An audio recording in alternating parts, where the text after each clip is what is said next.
Kalau di Jerman, Bawaslu tuh udah nggak ada. Oke. Buat apa Bawaslu? Calon wakilnya belum tahu siapa. Pemilu Indonesia paling aneh. Kenapa boleh anehnya? Sedunia. Ya itu, saya juga kaget sih. Ya, namanya Partai Demokrasi Indonesia Perjuangan. Ya. Kok milihnya proporsional tertutup? Artinya pemerintah perlu memperhatikan pendidikan politik secara dini.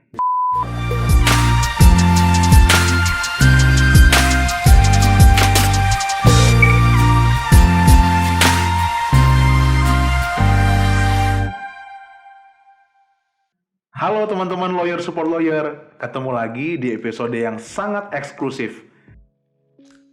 Kenapa eksklusif? Karena kali ini kita masih tetap sih membahas tentang hukum, tapi kita agak berbeda sedikit nih. Kita membahas terkait hukum yang berkaitan dengan politik. Karena ternyata sejatinya hukum itu tidak bisa terpisah dengan politik, begitu juga politik itu tidak bisa terpisah dengan hukum. Tapi kenapa sih lawyer support lawyer sekarang malah tumben membahas terkait politik? Supaya teman-teman tahu, tahun depan di tahun 2024 kita akan memasuki masa pemilu, di mana pemilu akan kita pilih presiden, caleg, gubernur, wali kota, dan bupati. Semua itu akan dilakukan serentak. Tapi baru tahun depan pemilunya, tahun lalu sudah panas banget kontestasi perpolitikan di sini. Bahkan sudah ada mau calon capres, bahkan sudah ada soal reshuffle, bahkan sudah ada koalisi, dan lain sebagainya. Nah kali ini kayaknya rasanya kurang lengkap deh kalau itu saya membahas sendiri. Nah saya sudah mengajak salah satu senior saya yang sangat aktif di bidang perpolitikan Indonesia. Dan kebetulan abang kita ini juga mengambil sarjana hukum, atau dia memiliki kemampuan juga sebagai seorang konsultan hukum. Nah siapa dia? Daripada kita penasaran, langsung kita sambut Bang Aldrin Situmeang. Halo semua. Ya, terima kasih Bang Aldrin sudah datang ke podcast kita. Kabarnya sehat ya Bang ya? Sehat, ya. Sehat. Ini merupakan pertanyaan standar basa-basi Bang dalam podcast ini. Padahal kita udah ngobrol sebelumnya tadi kan. Oke, Bang Aldrin ini saya kenal merupakan sosok yang sangat rendah hati, tapi ilmunya tinggi gitu ya. Karena kenapa? Bang Aldrin ini merupakan mahasiswa jebolan atau lulusan dari Jerman. Dan dia sangat aktif selama berada di Jerman. Nanti aktifnya seperti apa biar beliau nanti yang ceritakan. Beliau juga pernah menjabat sebagai seorang sekjen dari PAJ, Perhimpunan Alumni Jerman. Dan kemudian Bang Aldrin juga merupakan presidium dari KIP. Seperti baju yang lagi dipakai ini. Dan kemudian sederet prestasi lainnya, bahkan menjadi ketua dari Observer Indonesia dan lain sebagainya. Nah, saya tuh mau bertanya sebenarnya Bang Aldrin. Ya. Nanti Bang Aldrin bisa jelaskan berikut dengan sejarah-sejarahnya. Tapi saya mau tanya terlebih dahulu, pekerjaan sebagai konsultan politik tuh ngapain sih Bang? Teman-teman lawyer support lawyer ini bingung juga gitu kan. Itu ngapain aja dan apa latar belakang abang sehingga abang bisa memutuskan menjadi seorang konsultan politik? Silakan Bang. Baik, terima kasih Bang Ojak dan para yang mendengar acara podcast ini. Dan terima kasih atas undangannya juga. Saya senang sekali bisa berbagi pengalaman ya. Jadi memang saya sih disiplinnya yaitu ketika di Jerman di kota Kiel itu ngambil konstruksi kapal laut atau bahasa Jerman Schiffbau. Ya. Tapi memang saat itu selain saya sekolah, saya juga aktif di organisasi. Yang saya aktif juga itu nggak hanya organisasi Perhimpunan Pelajar Indonesia di Jerman, tapi juga organisasi kalau bahasa Jermannya itu Ausland Studenten Ausland. Jadi semua mahasiswa asing di Jerman, ya di Jerman Utara terutama, itu kan saya ya presiden mahasiswa asing se-Jerman Utara gitu. Dan ini tentunya tidak luput dari politik. Ya. Jadi kenapa politik di Jerman itu kan cukup menarik. Saya mengalami adanya persatuan atau menyatunya Jerman Timur dan Jerman Barat saat itu. Bang Aldrin jadi saksi hidupnya. Saksi hidup juga. Itu tahun tahun 90, 89, 90 lah ya. 90? Iya. Saya baru lahir, Bang. Oke. Iya, dan akibatnya kita ngalamin perpolitikan itu kita merasakan dan kita mempelajari juga. Nah, ini sebenarnya hampir sama juga ketika di Indonesia. Makanya ketika zaman rejim Soeharto, zaman rejim Orde Baru, saya sudah aktif di sana, yaitu dengan PPI-nya dan juga dengan ada sana organisasi Watch Indonesia. Watch Indonesia. Ya, saya juga masuk di situ juga bersama ya kalau sesepuhnya Mas Pipit Wijaya. Ya, Kartawijaya, maaf. Jadi inilah yang menarik. Akhirnya di politik di Jerman saya coba curahkan di Indonesia juga, yaitu demokrasinya, ya kan? Karena Jerman ini sangat berdemokrasi, ya. Dengan menyatunya Jerman Timur dan Jerman Barat itu jelas, ya itu seolah-olah ketika Gorbachev menyatakan memberikan supaya Jerman Timur dibuka, Jerman Barat langsung siap mendanai Jerman Timur. Karena itu mengangkat uang mark Jerman Timur dan Deutsche Mark itu sangat berat, karena bebannya 1:11 saat itu ya. Gitu. Ya itulah sedikit kronologis, sehingga saya kebetulan dekat dengan saya anggap guru saya dan abang saya itu almarhum Mas Mulyana Kusuma. Dia bilang kalau mau terjun ke politik ambil hukum juga atau ambil ilmu politik. Akhirnya saya sekolah lagi juga di Indonesia setelah dari Jerman tahun 97 ya saya pulang. Saya sekolah lagi di Indonesia, ambil kuliah, ambil mata hukum. Ya. Berarti Bang Aldrin ambil sarjana hukum lagi? Iya, ambil sarjana hukum. Wow. Artinya setelah mendapatkan gelar dari Jerman, kemudian Bang Aldrin menekuni lagi ambil sarjana hukum. Itu kenapa tuh, Bang? Ya itu karena ada rasa pertama ketertarikan untuk berpolitik di Indonesia itu butuh ketahanan penguatannya dengan hukum. Karena politik dan hukum kan nggak susah untuk dipisahkan. Betul. Setuju. Ya enggak. Jadi hukum itu adalah dasarnya untuk politik. Kalau enggak kita berpolitik tanpa ada ngerti hukum, ya politik asal-asalan lah. Nggak ada guidance-nya, nggak ada koridornya. Baik. Kemudian kalau gitu gini Bang, pertanyaan yang saya juga penasaran nih. Mungkin teman-teman lawyer, support lawyer juga penasaran. Mumpung ada konsultan politik di sini dan Bang Aldrin menggeluti dunia politik. Kira-kira gimana sih Bang peta perpolitikan Indonesia zaman sekarang ini? Atau menuju ke tahun 2024 nanti? Apakah nanti akan terjadi polarisasi seperti pemilu tahun lalu sehingga menyebabkan gontok-gontokan, kadrun dan kampret, atau mungkin lebih adem ayem Bang? Yang Abang lihat secara umumnya seperti apa? Ya memang kalau dalam politik saya sih melihat yang bagus calon itu ada banyak ya. Calon presiden supaya tidak terkotak-kotak. Karena kalau hanya dua itu jelas hanya A dan B, sehingga bisa mengakibatkan bentrok yang sangat kuat. Tapi kalau tadinya dari banyak terus dieliminasi tinggal hanya sedikit, itu mungkin beda ya konteksnya. Jadi saya berharap pemilu ke depan ini tentunya lebih baik. Tentu kita nggak perlulah hanya pemilu kan hanya ada masanya. Kita nggak perlu jadi ribut. Bisa dalam satu keluarga ribut juga, itu bahaya kan? Ya nggak. Jangan sampai begitu karena pemilu ini harus dengan dijalankan dengan baik dan demokrasi, sukacita. Ya semua itu ada masanya. Betul. Gitu. Artinya Bang, yang kalau saya tangkap, apakah sebenarnya sistem demokrasi Indonesia sekarang itu sebenarnya udah sama belum dengan yang di Jerman? Apakah mereka hanya mengadopsi sebagian-sebagian saja? Apanya yang beda sih Bang? Apalagi nih kaitannya ke konteks pemilu 2024. Baik, kalau saya boleh sedikit tarik ke belakang ya. Karena ketika saya sudah pulang, saya kan termasuk mendirikan Komite Independen Pemantau Pemilu ya. Tahun 96 di Eropa. Ada KIP Eropa. Jadi setelah teman-teman aktivis gerakan membangun KIP, Komite Independen Pemantau Pemilu Indonesia yang dipimpin oleh Pak Mulyana, Mas Mulyana Kusuma ya, almarhum, itu kita mendirikan di Eropa juga. Baru di Indonesia di cabang-cabang didirikan di mana-mana. Itu tepatnya kalau lahirnya itu seingat saya itu tanggal 15 Maret ya. 15 Maret. 96. Jadi, saya pulang ke Indonesia, masih zamannya Orde Baru, ya kan. KIP masih dianggap OTB. Organisasi tanpa bentuk oleh mantan Menko Polhukam Bapak Susilo Sudarman, Jenderal Susilo Sudarman. Waktu itu ya. karena dianggap melawan. Padahal tujuan KIP itu kita memantau pemilunya, demokrasi atau tidak. Akhirnya setelah reformasi kita KIP mencoba membahas, kita coba mengadopsi sistem pemilu di Jerman. Karena di Jerman itu memakai sistem pemilu sistem proporsional terbuka. Ya kan? Nah, kita coba tarik ke Indonesia.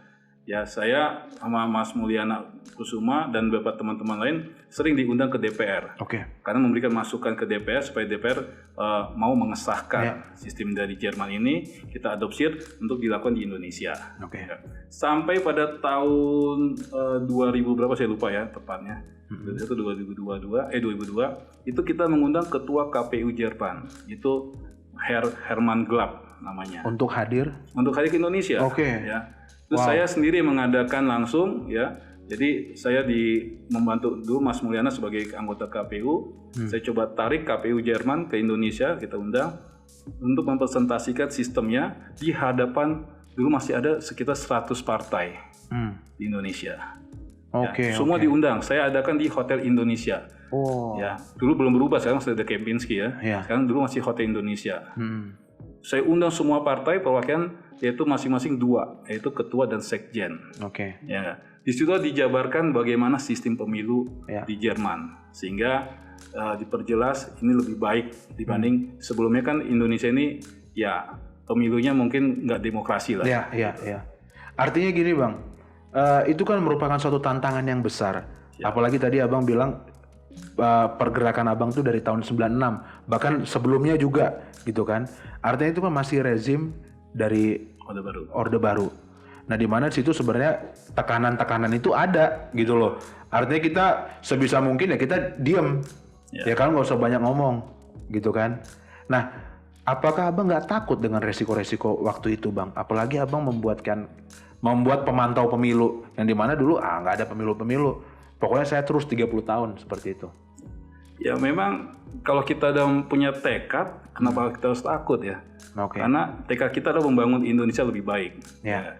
Waktu di Jerman pun juga, saya berapa kali paspor saya mau dicabut, ya kan, sama duta besar Indonesia di Jerman.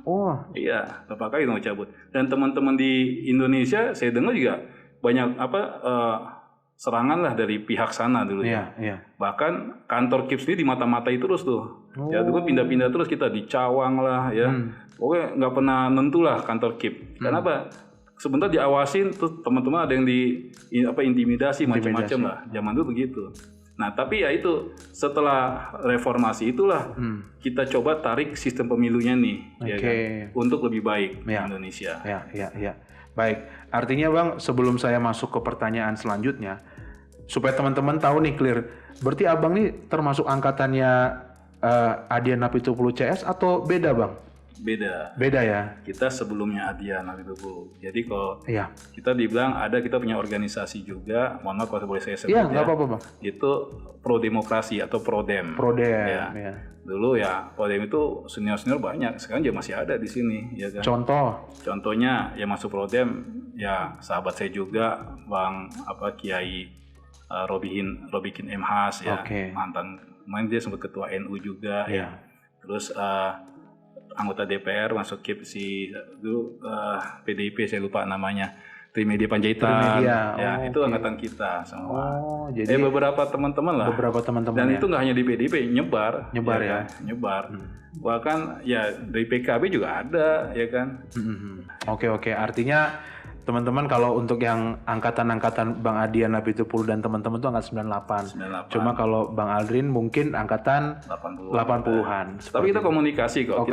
Maksudnya kita mensupport juga 98. Kan perjuangan itu titik ini di 98. Titik kalau bahasa teknologinya titik akumulasinya tuh titik baliknya di tahun 98. Turning point-nya Bang. Bang, kalau gitu saya mau nanya lagi nih Bang. Kayaknya nggak afdol kalau saya nggak nanya ini.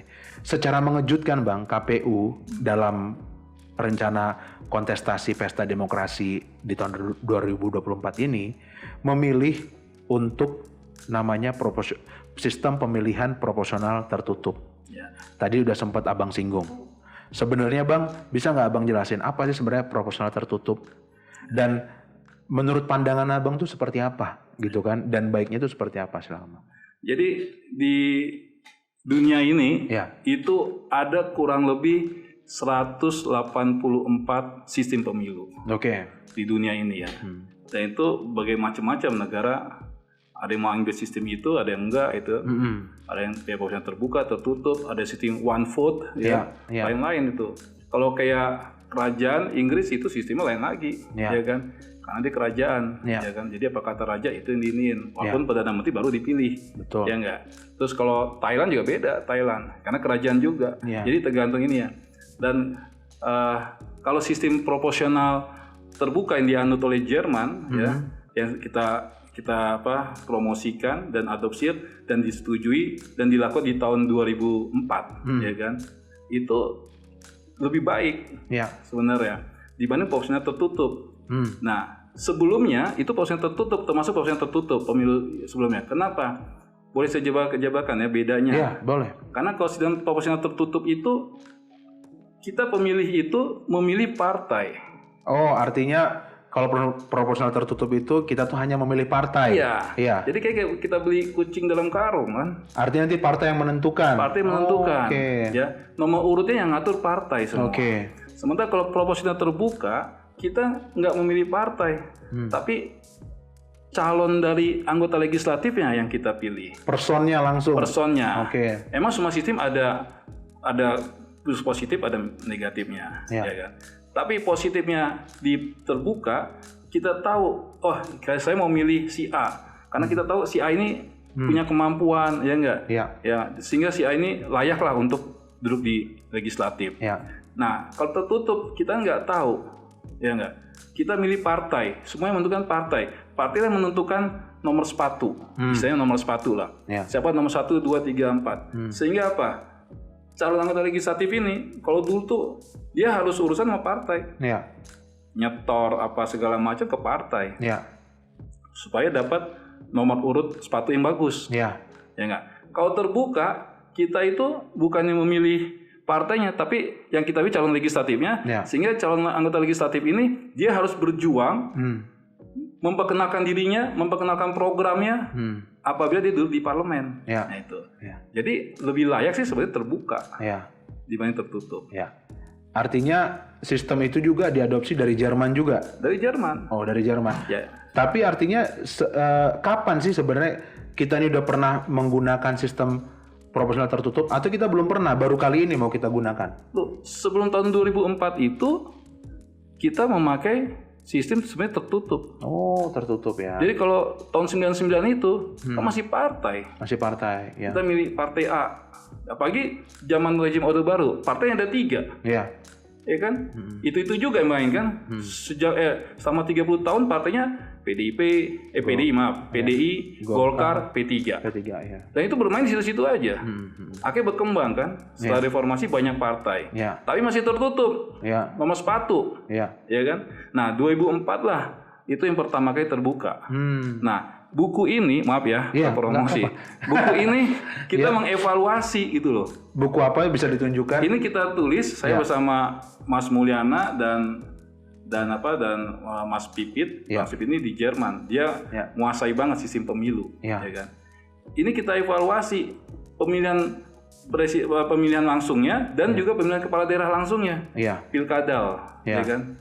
Jadi ternyata itu lebih baik, di daerah lebih berkembang. Sebenarnya ada sih kerusuhan atau kekurangan, tapi itu masih bisa dipoles, diperbaiki gitu. Ya kan orang kaget, nggak mungkin lah.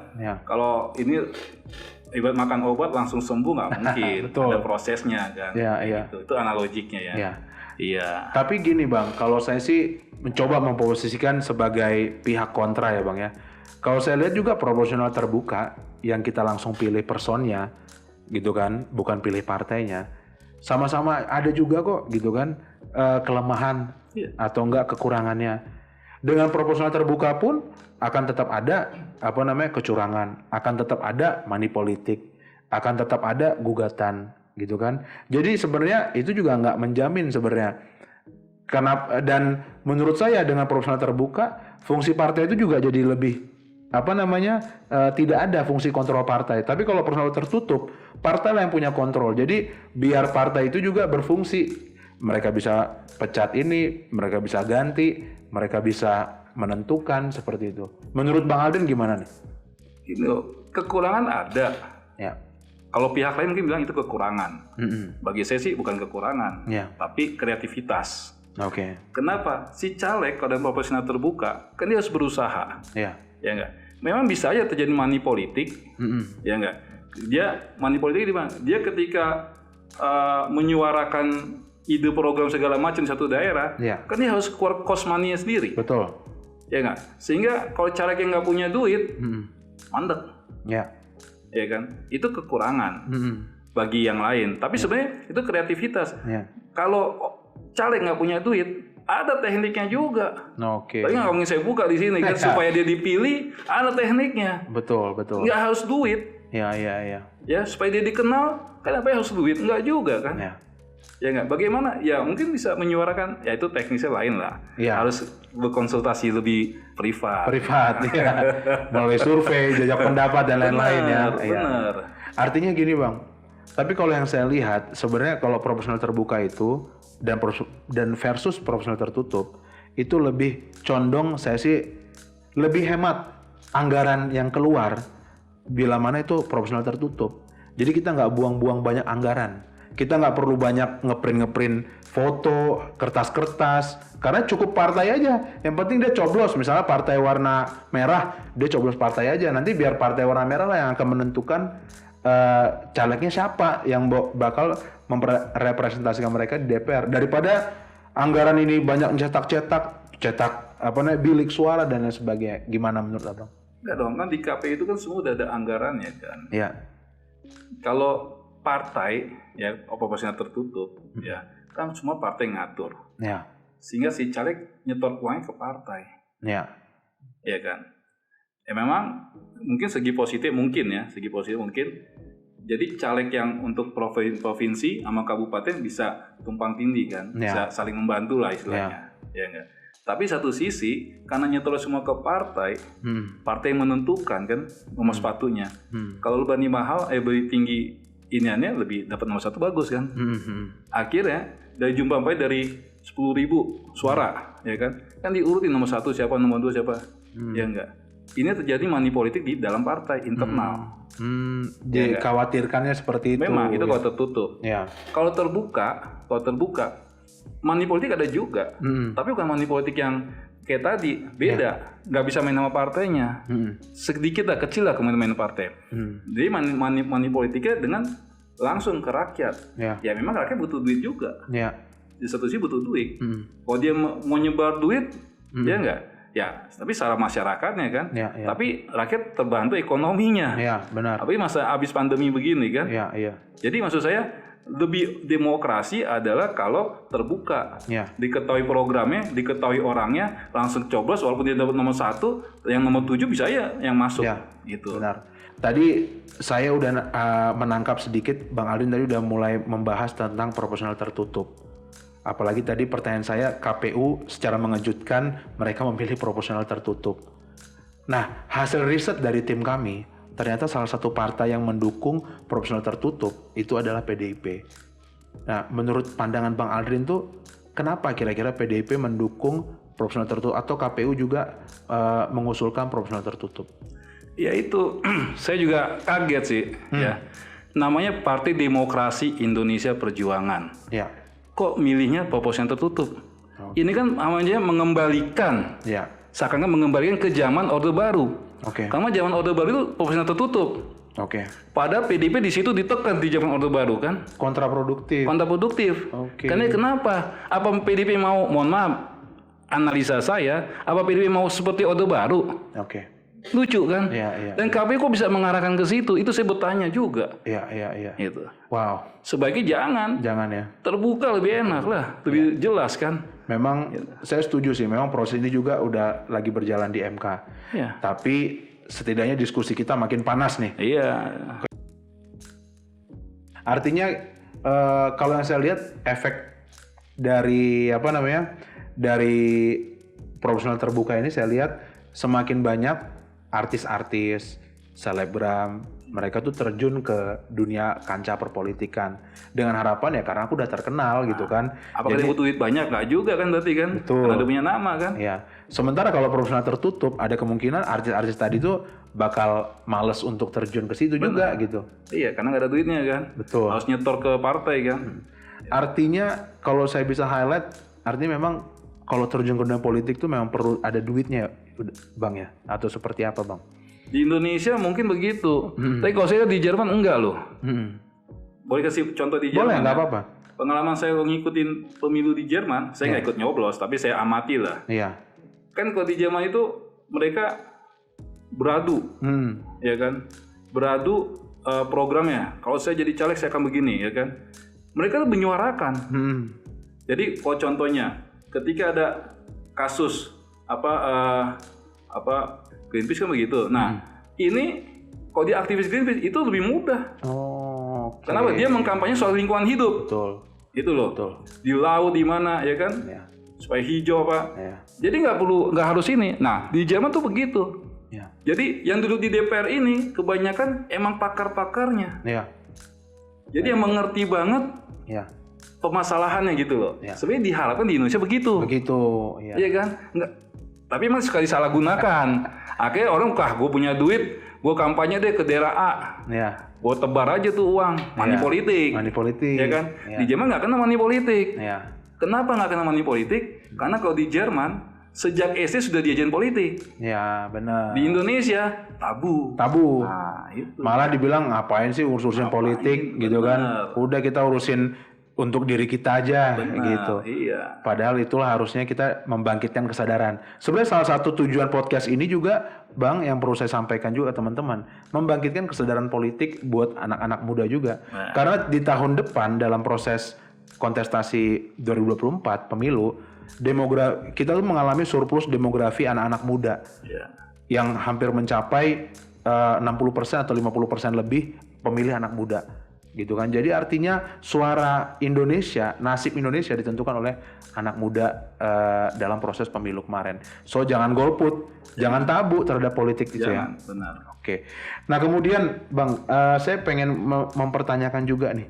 Menurut pandangan Abang sebagai seorang konsultan politik atau enggak pengamat politik gitu ya, seberapa efektifkah Bang keberadaan dari KPU, Bawaslu, DKPP, mungkin Mahkamah Konstitusi juga dalam mengawal pemilu Bang, jika dibandingkan dengan sistem demokrasi di Jerman? Seperti itu Bang. Jadi ini agak beda nih. Iya. Kalau di Jerman, KPU itu di bawah Kementerian Dalam Negeri. Oke. Ya, yaitu kalau di Indonesia dibilang Dukcapil ya lah. Oke. Nah, kalau di Indonesia enggak, KPU kan institusi sendiri. Iya. Ya kan? Itu oke lah. Dia harus menyelenggarakan pemilu. Oke. Karena dianggap independen. Dianggap independen. Ya enggak. Nah, kalau di Jerman, Bawaslu itu udah nggak ada. Oke. Buat apa Bawaslu? Saya juga nggak suka. Terus siapa yang mengawasi KPU-nya tadi? Bukan, karena begini. Tatanannya Bawaslu hanya tingkat sampai di mana? Oke. Ya kan? Memang di tingkat nasional ada saya lupa 5 atau 7 anggota Bawaslu. Ya, komisioner. Ya. Komisioner ya. Di tingkat provinsi ada berapa lah, saya nggak tahu, lupa. Ya kan? Tapi ada nggak untuk grassroots ke bawahnya? Ya. Mohon maaf ya, Komite Independen Pemantau Pemilu dulu ketika saya masih lapangan tahun 99, kita punya anggota 150.000 lebih. Real. Iya. Seluruh Indonesia. Iya. Saya mendirikan di berbagai provinsi. Iya. Kalimantan Tengah saya mendirikan, di Palembang saya mendeklarasikan juga, ya kan? 150.000 itu bisa langsung ke lapangan langsung ke TPS zaman dulu, ya kan? Nah, Bawaslu bagaimana dia bisa mengawasi ke TPS? Ya, paling nunggu laporan. Betul. Guna apa? Untuk apa? Ya. Gunanya nggak ada bagi saya. Buang-buang duit negara. Ya. Bawaslu bagi saya ya. Ya. Saya sih yang tidak sependapat dengan adik Bawaslu. Ya. Apalagi DKPP. Ya. Untuk apa? Sekarang kalau nggak ada kasus, nggak ada apa, ngapain? Nggak ada kan? Betul. Buang-buang dana juga kan? Bagi saya itu nggak efektif. Ya. Nah, bagaimana untuk mengantisipasinya? Ini gunanya pendidikan politik. Oke. Iya kan? Ya. Kenapa? dari sekarang pendidikan politik itu penting untuk anak-anak adik-adik SMA, ya kan, untuk memantau proses pemilu, ya kan, pas di lapangannya, kan udah pada dewasa semua, 17 tahun pasti mereka kepo ya, gue ingin nusuk, ya, tusukan gue benar atau kagak, itu ada pendidikan politik, jadi masyarakat udah sadar, dan ayo kalian semua harus memantau. Kalau ada kecurangan laporkan. Gitu. Nah, nggak perlu lagi Bawaslu. Bawaslu juga nggak ke lapangan kok. Hanya 7 atau berapa doang komisioner. Sebenarnya di bawahnya nggak ada. Mungkin KIPP bisa. Makanya dulu sering ada kerjasama. Kenapa? Yang SDM di lapangan banyak kan orang KIP. Saya setuju Bang. Artinya tetap harus ada fungsi kontrol dari masyarakat secara langsung. Mungkin itu perwujudannya bukan hanya di Bawaslu doang gitu loh. Even sekarang Bawaslu sudah berbenah, dia udah punya di pusat, di daerah-daerah juga udah ada. Tapi apa mereka sampai ke pelosok-pelosok seperti itu? Nah, itulah yang jadi pertanyaan juga sebenarnya. Nah, artinya jangan sampai lubang-lubang ini menjadi suatu keraguan juga untuk sistem demokrasi di Indonesia. Menurut Abang seperti apa tuh? Iya benar, makanya dengan Bawaslu ditiadakan lah ya. Negara udah menghemat. Nah, penggantinya diadakan pendidikan politik. Betul. Untuk tadi masyarakat lah. Masyarakat mengedukasi. Kan? Mengedukasi. Supaya ngerti loh. Begini loh cara memantau proses pemilunya. Itu lebih efektif, lebih bagus. Artinya perlu ada pendidikan politik sejak dini, teman-teman. Jadi bukan hanya sekedar kita tuh belajar IPS, IPA gitu kan, matematika, tapi kita perlu juga memberikan ini mungkin sebagai autokritik dan masukan juga buat pemerintah berarti ya Bang ya. Artinya pemerintah perlu memperhatikan pendidikan politik secara dini. Baik itu dari level SMA kali ya. SMA berjenjang ke mahasiswa dan lain sebagainya. Diajarkan mereka berdemokrasi, menerima pendapat, menyampaikan pendapat dan lain sebagainya. Benar. Seperti itu ya. Oke, kalau gitu Bang, ini juga salah satu pertanyaan karena kan kita dari tadi bahas tentang kontestasi pemilu terus gitu kan. Nah, pertanyaan saya nih, menurut pandangan, menurut kacamata Abang, kira-kira kalau presiden udah biasa lah banyak orang ngomong gitu kan. Sekarang saya mau bertanya, kira-kira nih Bang, siapa sih calon wakil presiden yang paling potensial di tahun 2024 menurut kacamata Bang Aldrin? Waduh, calon wakilnya belum tahu siapa. Yang kedengar saat ini kan calon presiden ya kan? Iya, betul. Yang udah deklarasi Pak Prabowo. Pak Prabowo. Ya kan. Lalu ada yang udah deklarasi tapi partai masih acak-acakan, ya kan? Itu Pak Anies, ya enggak. Yang lain bisa deklarasi tapi belum dideklarasikan. Dari PDIP belum, padahal bisa sendiri kan? Tapi belum mau deklarasikan kan siapa. PDIP ada Pak Ganjar, Bang Aldrin. Ada Ganjar, ada Bu Puan ya kan? Tapi belum tahu siapa yang mau dideklarasikan, ya enggak. Tapi kalau boleh saya agak geser dikit, mungkin saya nggak ngerti apa orang partai itu pada ngerti juga apa sih itu arti koalisi. Ya betul. Ya kan, karena koalisi di Indonesia ini berbeda sama di luar. Ya kan, berbeda. Kalau di Indonesia ya kan koalisi mereka ujuk-ujuk kita ini koalisi dukung si A, ya kan. Kalau di luar negeri enggak. Semua partai punya hak mencalonkan ketuanya sebagai calon presiden. Ketika sudah menang, ada urutannya kan tuh. Siapa urutan nomor 1 sekian persen. Contoh kalau di Jerman saat ini SPD, Sosial Partai Demokrat, dia 51% lah, ya kan. Kedua CDU, Christian Democracy Union, ya kan, 40 sekian persen, ya kan. Baru Partai Hijau yang lagi naik, Green, Partai Hijau, kalau bahasa Jerman Grüne Partai, ya kan. Baru yang lainnya. Nah, ada FDP juga, Partai Liberal, ya kan. Inilah yang dari hitungan ini baru mereka berkoalisi. Jadi pemilu dulu selesai, baru berkoalisi. Harusnya begitu. Kalau ini kan enggak. Kasak kusuk dulu, ya kan. Baru yang berkoalisi, baru pemilu. Lucu kan? Tapi kan itu bukannya karena ada presidensial threshold yang harus dipenuhi 20%. Nah, bukan soal 20% juga. yang menariknya di Indonesia ini saya nggak ngerti kok bisa sampai pemilu Indonesia paling aneh. Kenapa boleh anehnya? Sedunia. Seru ini kayaknya. Hasil pemilu sekarang itu untuk bahan pemilu 5 tahun ke depan. Betul. Ya. Kan lucu kan? Betul. Ya enggak. Emang kesalahan dari anggota parlemen sebelum-sebelumnya, kalau saya boleh bilang, kenapa disahkan seperti itu? Harusnya hasil pemilu sekarang lah untuk ngisi calon presidennya. Ya. Ganti rezim, ganti juga dong aturan main. Harusnya begitu. Betul. Ya kan? Jadi aneh, ya kan? Kedua, memang 20% sebenarnya sangat tinggi. Ya. Kalau di Jerman nggak ada. Nggak ada ya. 5% iya. Ya kan 5% di Jerman. Ya enggak. Artinya banyak partai bisa mencalonkan ketuanya sebagai calon presiden. Ya. Gitu. Inilah membuat PD para partai politik. Ya kan.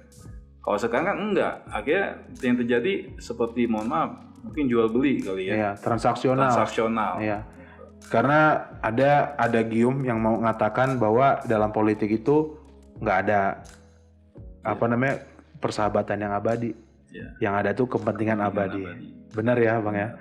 Nah cuma tadi saya mau ngejar nih, belum dijawab tadi pertanyaan saya. Siapa sih cawapres yang menurut pandangan Abang yang paling potensial? Terserah dia nanti mau berpasangan sama siapa.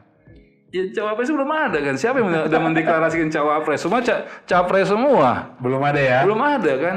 Yang ada kan orang sini cocok jadi cawapres, itu kata orang kan? Iya. Tapi kalau ada partai yang sudah mengatakan cawapresnya si A, nah itu lain.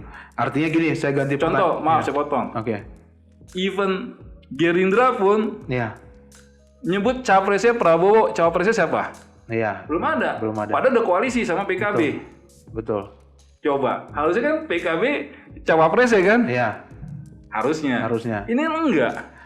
Oke, artinya gini, saya ubah pertanyaannya. Kira-kira kriteria cawapres seperti apa nih yang perlu nih? Kalau presidennya kan udah ketahuan nih, calon-calonnya riak-riaknya udah ada. Kriterianya seperti apa nih cawapres yang menurut Bang Aldrin?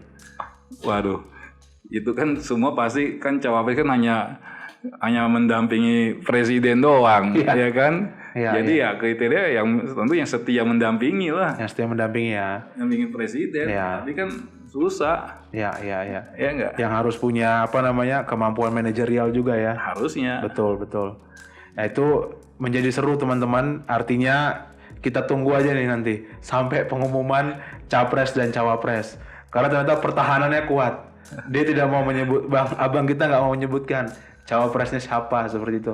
Karena tadinya saya pengen tahu barangkali udah ada bocoran gitu kan, atau info-info seperti itu. Oke, kalau gitu Bang, ini pertanyaan terakhir.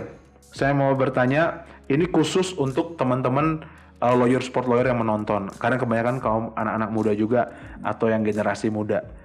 Kira-kira supaya mereka memiliki pandangan nih Bang, yang bagi mereka tuh supaya mereka nggak tabu lagi, supaya mereka tuh kayak nggak males lagi ngomongin bicarain politik, bicarain tentang pemilu.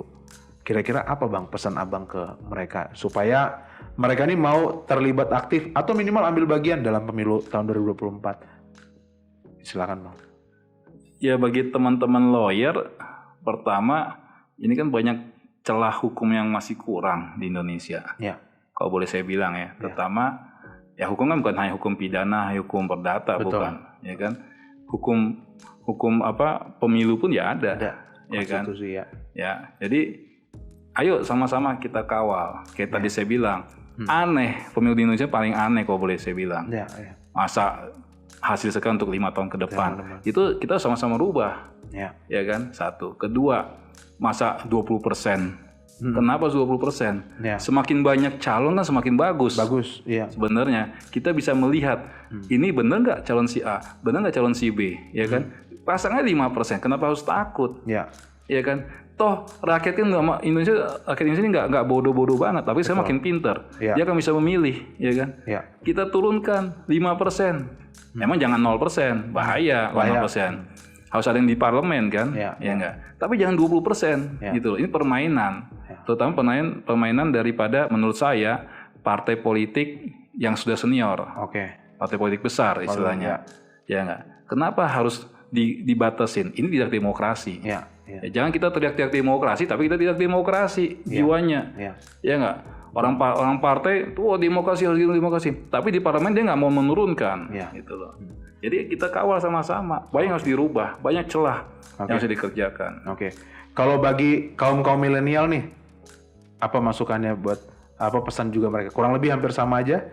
Hampir sama seperti itu ya. Oke. Kita pantau sama-sama aja kalau kaum milenial. Kalau lu Bawaslu segala macam ditiadakan lah. Kalau saya sih itu. Betul. Iya. Mungkin salah satu kaum milenial bisa ambil bagian tuh ya salah satunya dengan membuat podcast seperti ini, memberikan edukasi kepada masyarakat, pandangan lain gitu, karena kita bisa speak up juga akan pandangan kita terhadap pemilu, terhadap perpolitikan Indonesia nih, apa yang perlu dibenahi, apa yang menjadi masukan kita, seperti itu ya.